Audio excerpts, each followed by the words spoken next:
Remember we said it in one of the statement I said, Docker, like the package it, ship it and go, right? So we package it, we run it on the same machine. Now that we are creating the whole new infra, whole new EC2 machine, we're going to use we're installing the Docker. And now, what is the Docker image? On the Docker Hub. What we will do? We'll be just pulling that image on the new infra. We just run it. And we want to see if it is working or not. Right? Oh, of course, in the meantime, we'll do the Docker Compose as well. Right? So on Docker, we are using, we can do the manual deployment on the bare metal, means the regular, the operating system. It is time consuming. It can create the risk. It cannot be shippable. It cannot be reusable. It can have a lot of challenge, and the deployment can be slow, and the quality assurance can be like the hamper. All these things happen when you do the manual deployment, right? Or again, you can do manually, but maybe it is not that efficient.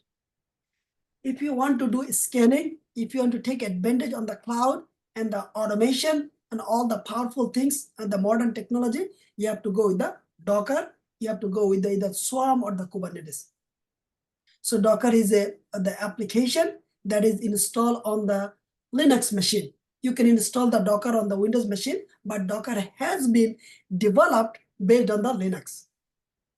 Okay, developer install the Docker on their Windows machine, again, just for their testing purposes.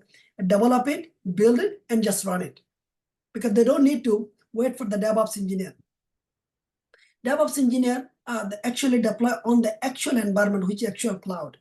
But in the meantime, many good developers, they actually run the whole thing on their own environment.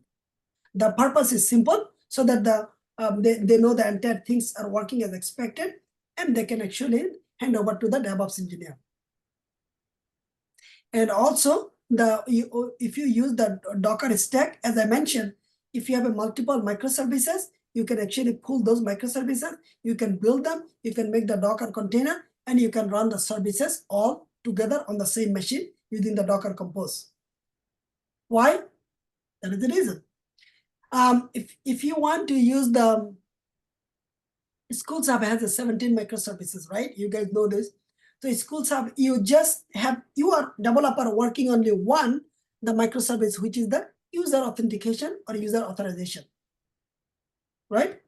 And then one of the instance that if a user one, he's not the bootcamp user, he's actually the regular sign up and sign in user, he can only access the course, right? That's the scenario. Well, you are not the developer for the course feature, right?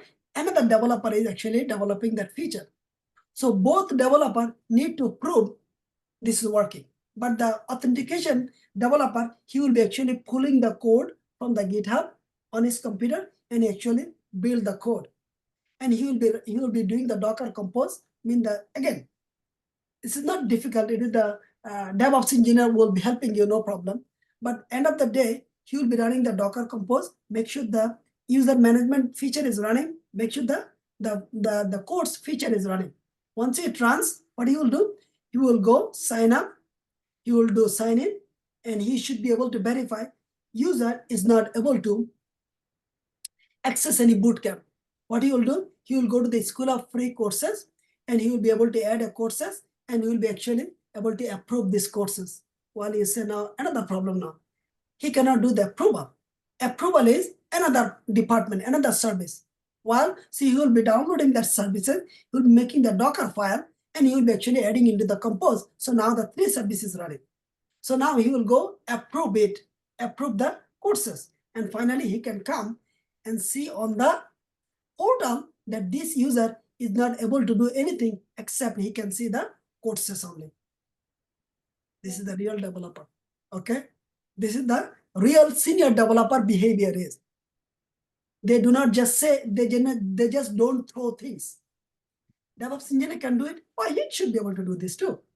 Because the scenario is very simple. Scenario is sign up, sign in.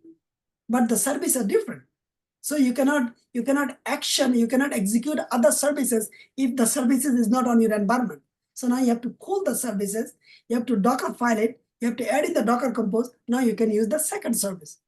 You have to do the same thing for the third services. So basically, virtually, you are running the environment, like the microservices, the platform on your local machine.